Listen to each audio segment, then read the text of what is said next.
At Tule Lake, people witnessed strange blazing shapes in the night called hinotama. And in dreaming, he had a vision of his deceased mother. She was holding a bowl of rice. After death, Rosita journeyed to heaven and met God, who asked her where her children were. For some people in this cultural milieu, an alien has more relevance than a ghost.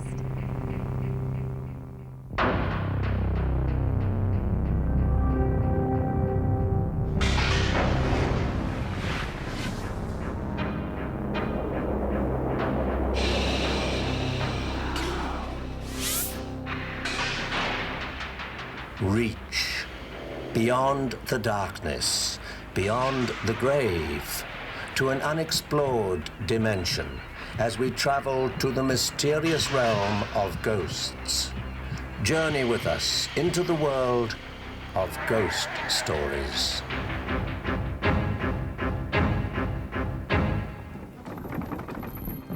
He heard a clanking noise deep down below, as if someone were dragging a heavy chain over the casks in the wine merchant's cellar. Scrooge recalled that ghosts in haunted houses were said to drag chains. Suddenly, the cellar door flew open with a booming sound, and the clanking noise grew louder. First on the floors below, then coming up the stairs, then coming straight towards the bedroom. The old man tried to convince himself that these were nothing more than the sounds of an aged house settling. But then a ghastly phantom passed right through the heavy chamber door. In literature, the practice of creating ghosts to evoke a sense of terror in one's readers is as old as the art of storytelling itself. Throughout history, the device has been used so effectively that even the phrase ghost story conjures up images of horror and dread. But when did such tales begin? And where did this notion of spirits returning from the dead to terrify the living come from? There are those who believe that death is the end, but they are greatly outnumbered by others who, at least on some level, accept the existence of an afterlife. Whether it is a belief that one goes to heaven or hell, or that the soul is reincarnated in another life on earth, or that it becomes part of the collective consciousness, the element of the spirit world is there. And because it is accepted that souls or spirits can journey to other realms, logic follows that they must also be able to return. Where the belief regarding the wandering of the soul after death originated is impossible to tell. But one thing is certain. In all societies, from the most primitive to the most modern, the law of ghost and spirit is present. And over generations, these tales of the restless dead become part of a culture's very fabric. They're no longer simply ghost stories, they become legends. One such is the account of La Llorona, a doomed young Mexican woman. At night, she wanders along the banks of streams and rivers, crying for her missing children. In Spanish, La Llorona means the weeping woman, and she is perhaps the most widely known ghost in the Spanish Southwest. In life, her name was Rosita. She was a peasant girl who one day caught the eye of a handsome suitor. They fell in love, and over a period of years, she bore his children. The young man visited Rosita often, and their life together was wonderful in almost every way, except that their union was not blessed by the church. Moreover, the young man's parents were unaware of the arrangement. Had they been, they would have surely disapproved, because in their philosophy, a girl such as Rosita was not worthy of a son such as theirs. Time passed, and the man's parents arranged for him to be wed to the daughter of a wealthy landowner. Obliged to honor his parents' wishes, the young man sadly informed Rosita that he must marry another. But he promised to visit her and the children often. Enraged by the betrayal, Rosita drove her lover away.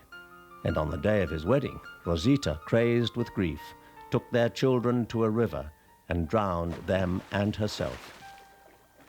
After death, Rosita journeyed to heaven and met God, who asked her where her children were.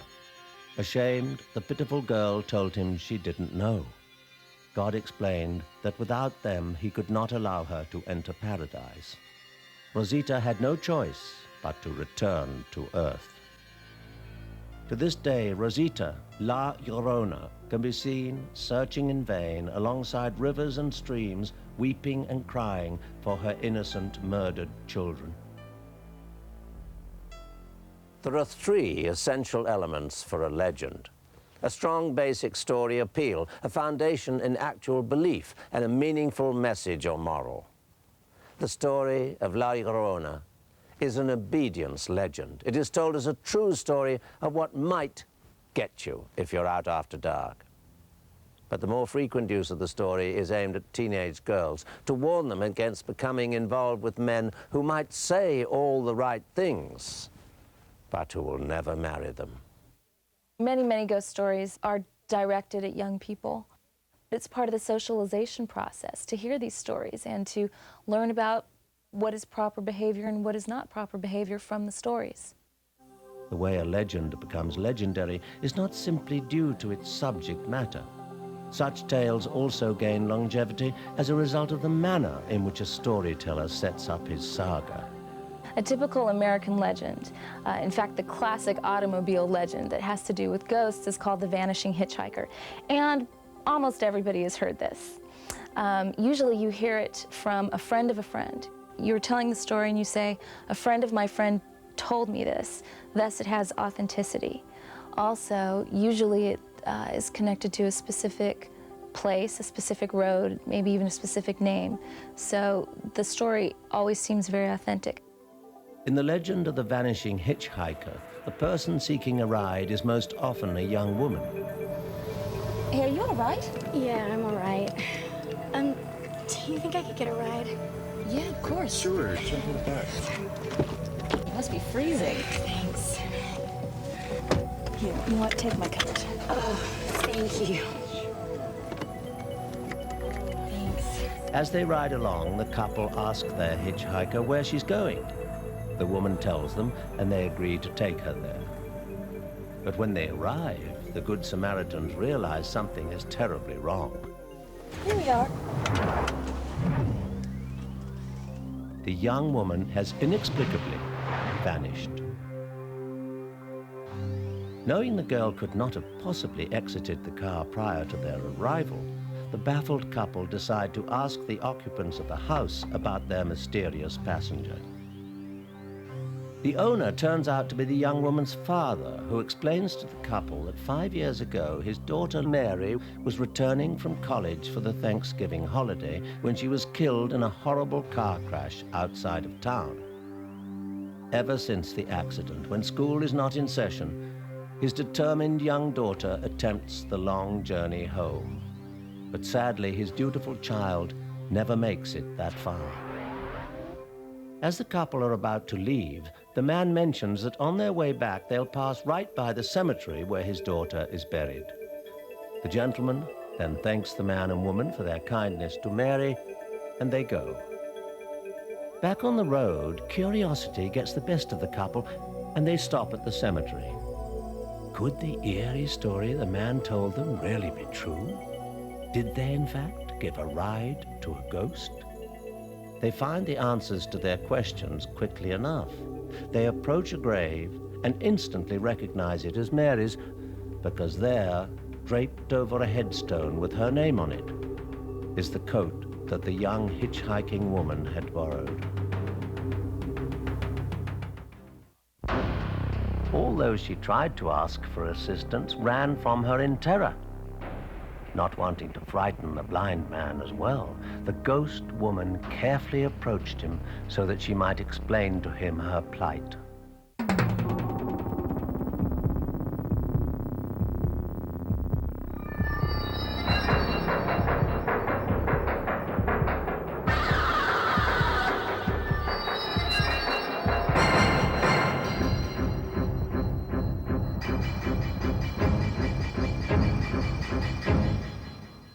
Like so many other legends, There are as many variations of the vanishing hitchhiker tale as there are numbers of people who tell it.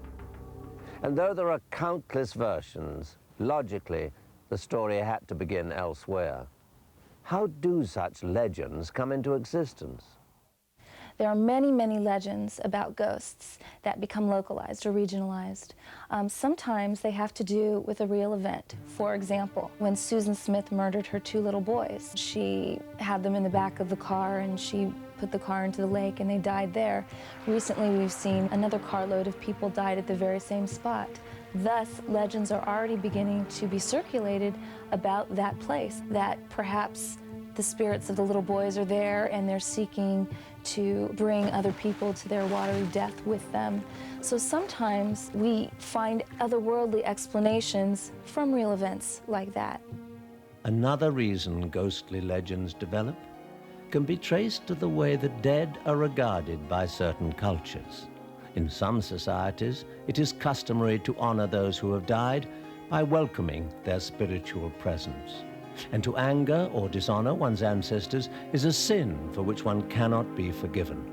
In Asian cultures, there is a sense of connection between the living and the dead, that it doesn't end when life ends. And there's a constant sense of having loved ones remain a part of the family and of doing honor to them even after they have gone, even to several generations past. So when you go to cemeteries, for instance, you will see offerings. You will also see personal shrines in people's homes, particularly among Buddhists. You will see photographs of deceased loved ones, perhaps with a bowl that chimes to call in the spirits, and also incense to burn. And people will often leave food offerings at these personal altars.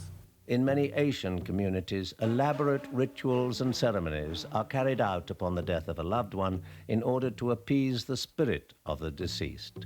If a spirit is not pacified and happy and doesn't make the transition into the next realm peacefully, then that spirit, it's very similar actually to Western beliefs about ghosts, so that spirit will be doomed in a sense. The tradition of ancestor veneration, or the ceremonial honoring of one's dead relatives, has its roots in Buddhism. Moggallana was one of the disciples of Buddha, and one night he fell asleep, and in dreaming he had a vision of his deceased mother, and she was gaunt and her face was very sad, and she was holding a bowl of rice, and he saw her take some rice and lift it to her mouth, but as soon as it touched her lips it burst into flames. And then Moggallana awoke, and he was very disturbed by seeing his mother this way. So he went to the Buddha to ask for advice, and the Buddha told him that in order to pacify his mother, who was now in the land of the hungry ghost, that he must go to the priests and have them conduct certain ceremonies and give certain offerings. And when he had done all of these things, he fell asleep again, and he saw another vision of his mother, and this time she had a full face. She was holding the full bowl of rice and was able to eat. And when Moggallana awoke from this dream, he began to dance, and it was a dance of joy. In the traditional art and literature of Japan, ghosts, demons, and other spirit entities appear more than in any other culture. They are of diverse kinds, both good and evil. In the story of the tofu seller's first wife, the ghost could be considered good or it might be considered evil, depending upon where your sympathies lie. One day, the ghost of a grieving woman saw a blind man walking along a path. She needed someone to help her with a task, but because of her appearance, all those she tried to ask for assistance ran from her in terror. Not wanting to frighten the blind man as well, the ghost woman carefully approached him so that she might explain to him her plight. When she was alive, she told him she'd been the beautiful wife of a tofu seller. But then she died, and her husband remarried. The tofu seller's second wife was an evil woman and had a habit of terrorizing the first wife's child. The ghost woman had come back to set things right. But she was unable to enter the house where her husband and child lived because the second wife had placed a talisman on the doorway which kept ghosts and spirits out. the ghost woman needed the blind man's help to remove the charm. Having pity on her, the man agreed, and after he took the talisman down, the ghost woman entered the house with a strange smile on her face. She had barely gone inside when the blind man heard a terrible scream, and then silence. Later, it was determined that the second wife had been literally frightened to death. No one knew exactly how such a thing could have happened, except the blind man. The coexistence of ghosts and ancestor spirits among the living is an accepted part of everyday life in Japan. But at one time, in another country, thousands of miles away, ghosts were actually outlawed by a nervous government which feared an uprising from the underworld. Where could this unusual country be? We'll find out next. And the idea of helpful spirits and familial spirits are certainly well defined within Native traditions. Yet the idea of a ghost is one of a corrupted personality, one that can be infectious, one that can cause sickness if one is nearby.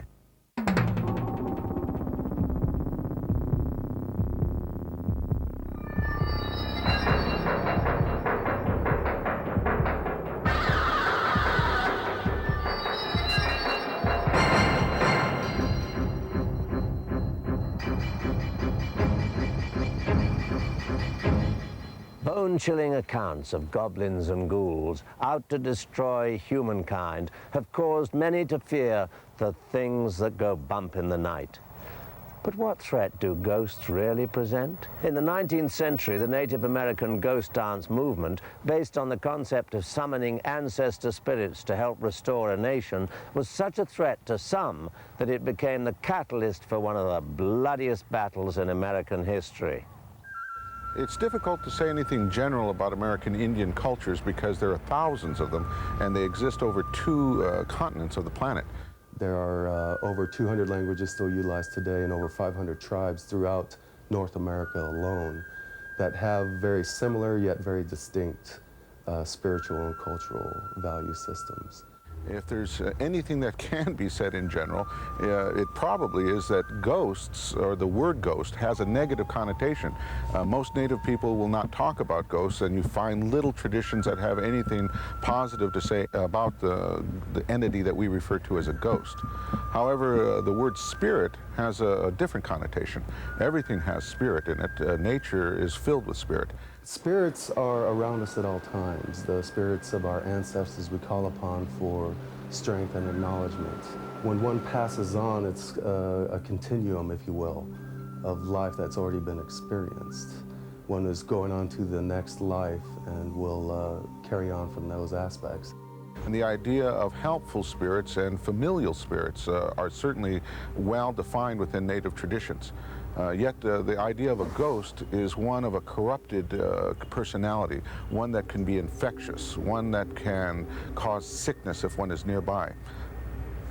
There is a notable exception to the negative perception of ghosts by Native Americans, and that would be in the case of the 19th century ghost dance. That was a popular revitalization movement that took place on the plains. It actually began in the West, out on the edge of California, with a Paiute prophet named Wovoka, who promised to his followers that if they were to dance in the manner that he described and sing songs that he brought to them, that they would have a chance to see once again deceased relatives, to see the plains replenished with buffalo, and Native American sovereignty flourish once again on the continent. Individuals would dance together, the whole tribe, and you'd see hundreds and up to thousands of people that would get in a circle, which was very significant, to call upon the ancestors. There are 7 directions of the circle, which is the traditional northeast, west, south, as well as up and down, and the most important direction is within. When we look within ourselves, and within ourselves, the spirits of our ancestors are always going to be there for us. The ghost dance, as explained by Wovoka, was one where people gathered in circles holding hands and danced until they collapsed in reverie. They adorned themselves with shirts that had special markings on them that were recognizable to other practitioners and were referred to as ghost shirts. The popularity of the ghost dance was so complete on the plains that it frightened U.S. officials into thinking that it would create a revival of warrior traditions, and that Native people, being encouraged by the idea of the ghost dance, might stage another revolution and try to take back their country. So the ghost dance was literally outlawed by the United States government, and practitioners were persecuted by the U.S. Army. The worst example of this came at the Battle of Wounded Knee, which is considered to be the end of the American Indian sovereignty period in the United States.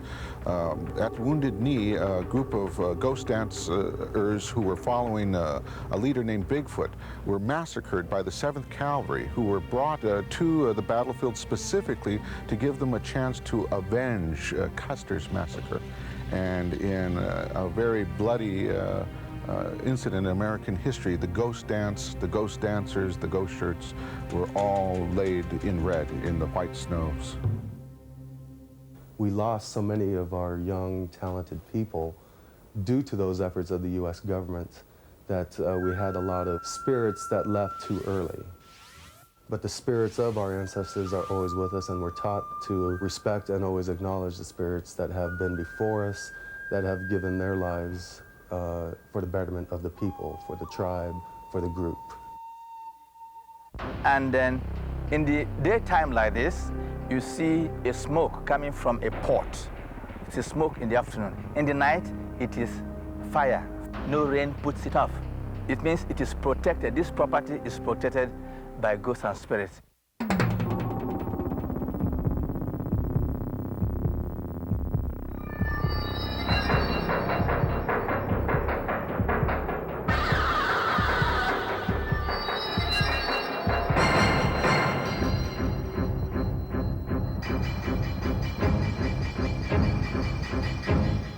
One of the world's most unusual ghost legends originates in West Africa.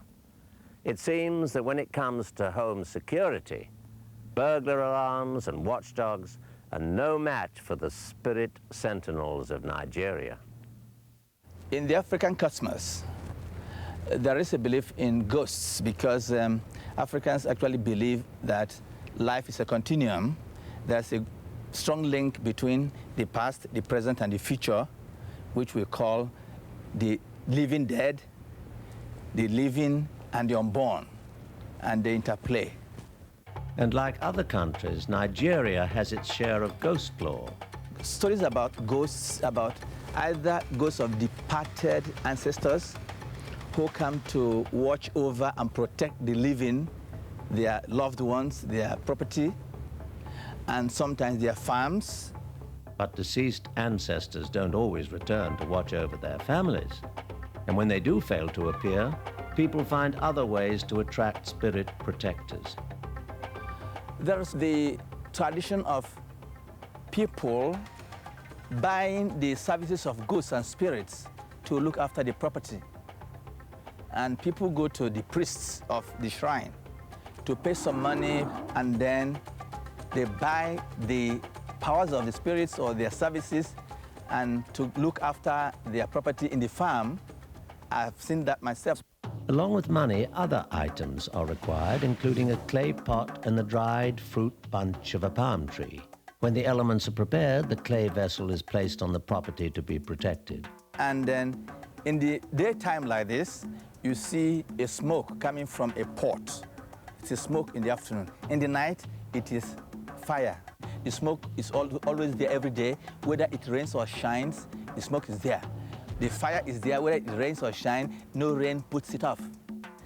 It means it is protected. This property is protected by ghosts and spirits. You don't, no thief, no burglar, whatever can interfere in those areas. You see, it's like beware of dogs, or beware of, or this property is protected by this security system. So when you see it, you know that that is what it means. That property is private property, don't interfere. It is protected by ghosts and spirits. Francis Arwe is a Nigerian performer and storyteller. He and his group, the Nigerian Talking Drum Ensemble, relate their cultural legends in music, song, and dance. The most important part of African music, or dance, or storytelling, or singing, is the messages they have for their community. Frequently, these messages are about the lessons of raising children. To us, the children are not just something you want to have for the sake of having them. They are our future investment. So they are our power.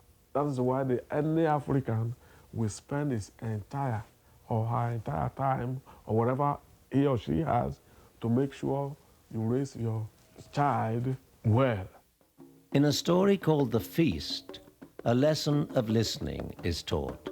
The tale begins with a woman, a powerful and very spiritual woman. She also had one son, a very, very strong son. His name was Aleju.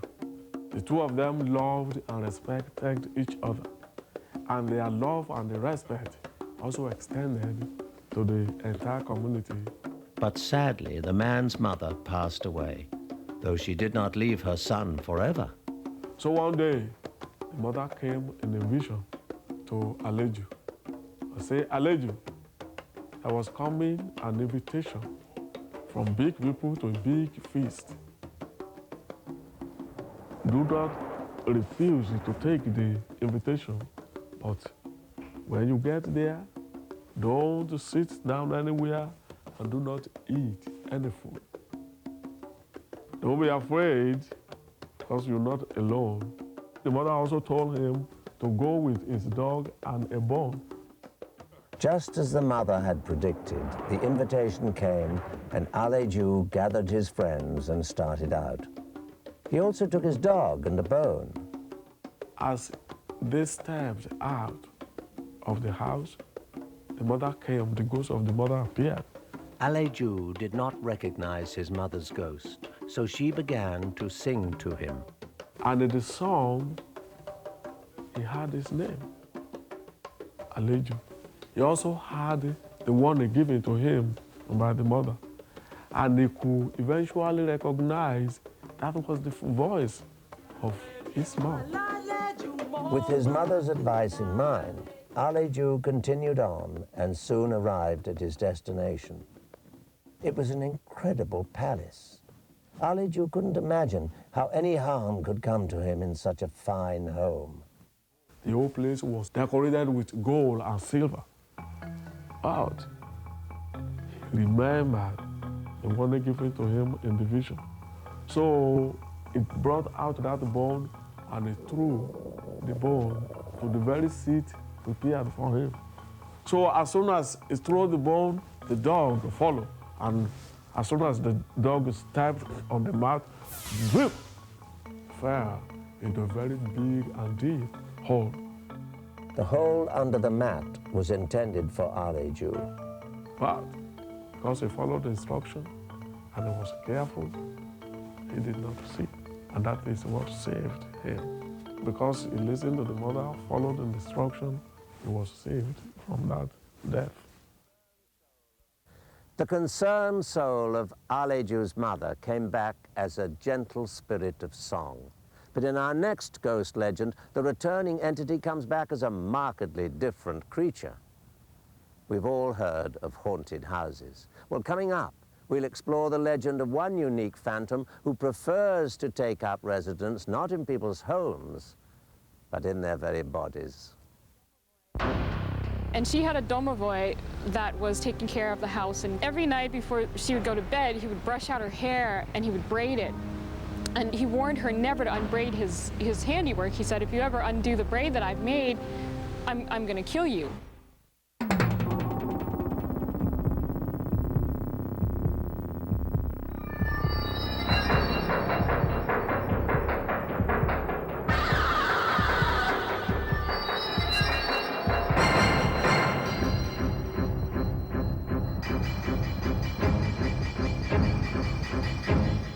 The ghosts of legend have countless reasons for returning from the other side. Some are here to set right an error or to finish a task. Others come back to reveal hidden treasure or to point out a murderer. For the most part, these ghosts work as solo acts, so to speak. But there are stories of other kinds of spirits who seem to function as part of a team. One such is a story based in Jewish tradition that started to be bandied about somewhere around the 16th century, and it's called the dybbuk. And a dybbuk isn't a classic ghost. There are Jewish ghost stories where there's some kind of spirit that comes, but there aren't very many stories like that. Usually there are stories about this creature called a dybbuk. And a dybbuk is only recognized once it possesses someone or enters someone's body. So a dybbuk isn't really the same as a normal ghost. It's not acting on its own, it needs someone's body. The basic story of a dybbuk is this, that a dybbuk is it was probably a Jewish person who did something not so good near the end of his or her life. And so when this person died, the person was not allowed to go to Gehenna, or the afterlife. Instead, they were hounded, usually by angels, and chased all over the place, and they weren't given any rest. Well, the only rest that the dybbuk could find is in another person's body, or sometimes an animal's body. For example, a dybbuk, there's a story about a dybbuk making its way into a fish. It went into the fish because it was safe there from the angels who were trying to beat him. So he was in this fish, and then the fish was caught and taken to market, and a woman came to the market and bought the fish and brought it home. The woman had probably done something wrong. The dybbuk usually would possess someone because the person had broken a taboo, like not believing in God, or a woman was sweeping the house on Shabbat, on the Sabbath, when she's not supposed to do any work, or she took the Lord's name in vain, something like that. Having broken such a taboo, the unsuspecting woman prepared a meal with the possessed fish. And she ate the fish, and the dybbuk thus entered the woman, and the woman was possessed by this dybbuk and began speaking with the man's voice, speaking with the dybbuk's voice, and then the dybbuk then had to be exorcised by a rabbi.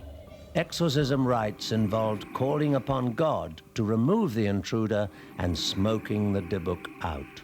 They would have some kind of incense or some kind of substance. The possessed person would be inhaling this smoke, and the dybbuk would presumably not like it, not like the smell, not like the exhortations the rabbis were bringing upon the dybbuk, and would therefore seek to leave the body because it wasn't so comfortable there anymore. The possessing entity could be drawn out through only 2 points on the body.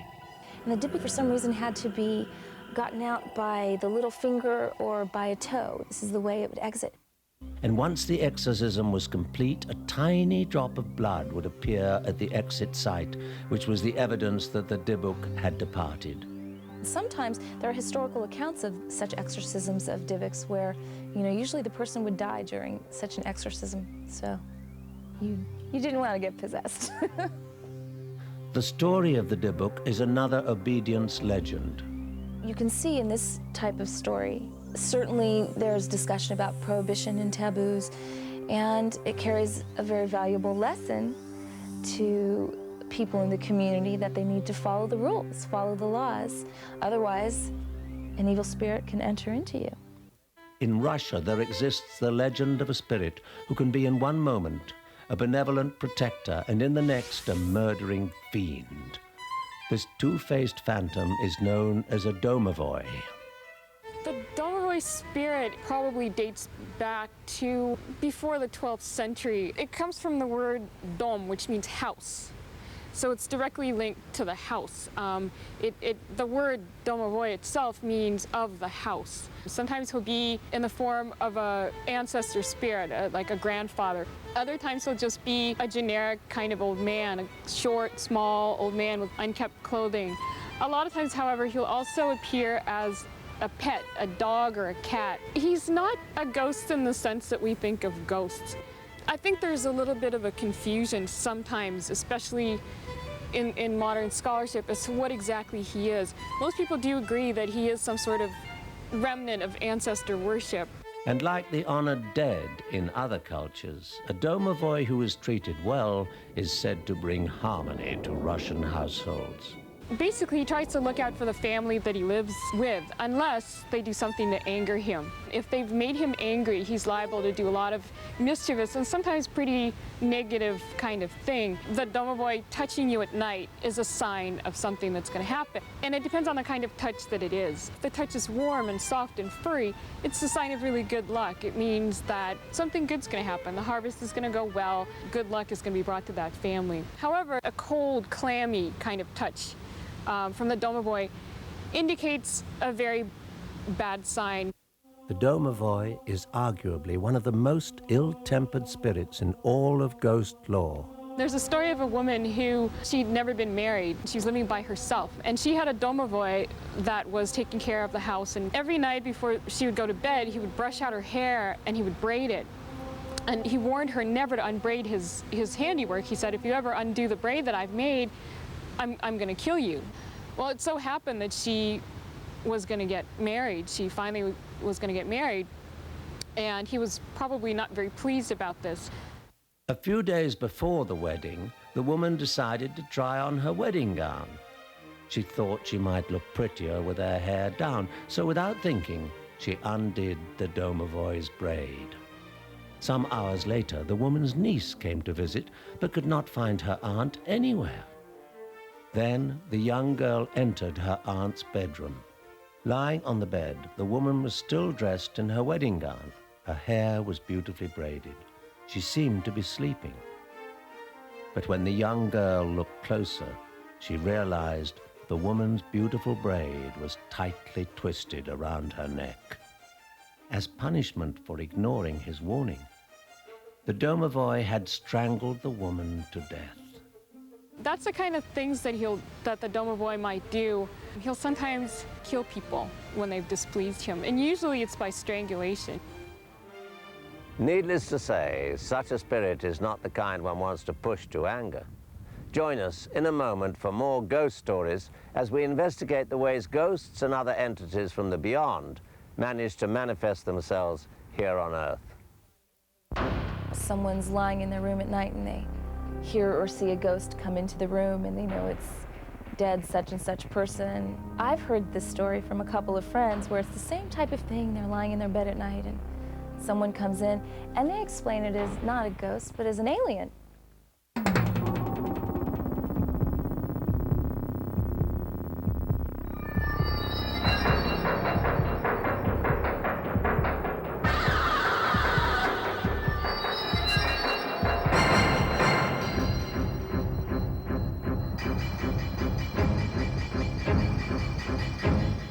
Thus far, we've examined how ghost legends become integrated within a culture. We've learned how at one time some spirits were called upon to help reclaim a lost nation. And we've seen the heinous aftermath of other more restless spirits. But now, let's look at the most important aspect of the ghost stories we've explored. Why are people so prone to believe them? Sometimes people believe in ghosts or believe in anything based on a real experience. They've seen something, they've heard something, they saw something, and they connect it to ghosts. For example, I remember my mother telling me that she saw a shadow near me when I was a baby, coming near me in the crib.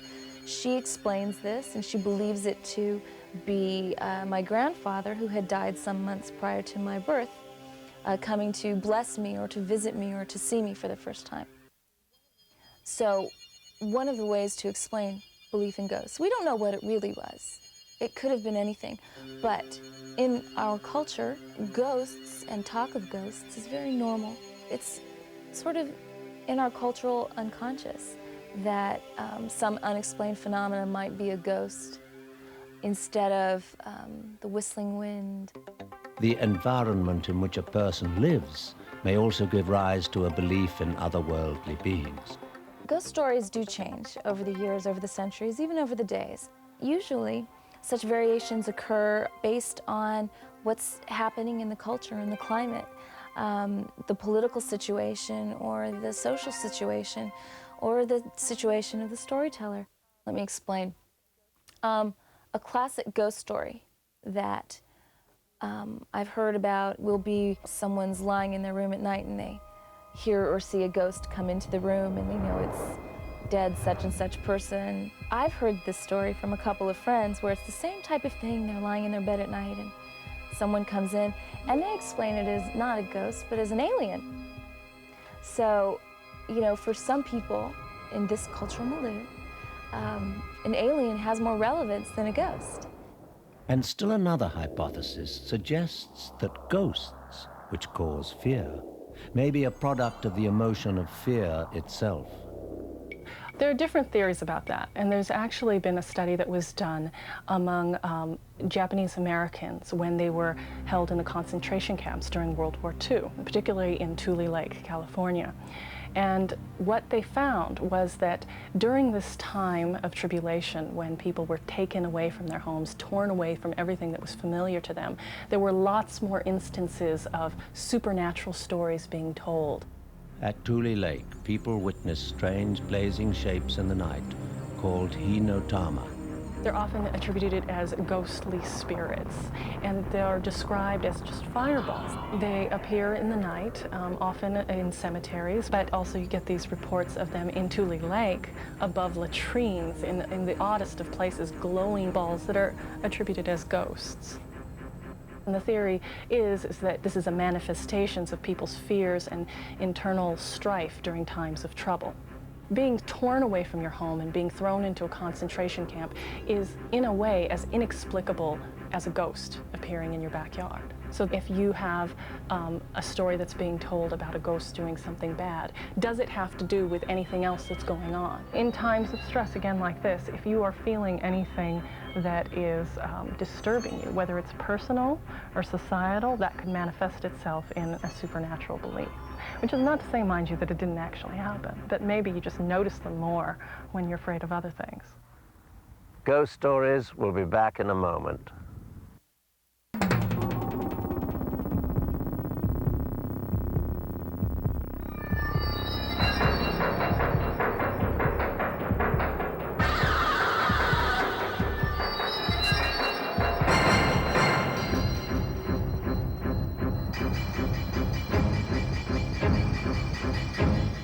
So, are the ghosts of legend really ghosts? Or are they just the imaginings of the mind? Or possibly aliens? Or simply our fears turned inside out? Ask someone who's been terrified by one of these unnerving specters. It's certain they'll give you an opinion of what they believe ghosts are. And who knows? If you find their story fascinating enough, you might be inspired to share it with a friend and start a ghost legend of your own. Thank you for joining us. I'm Patrick Macnee. Good night.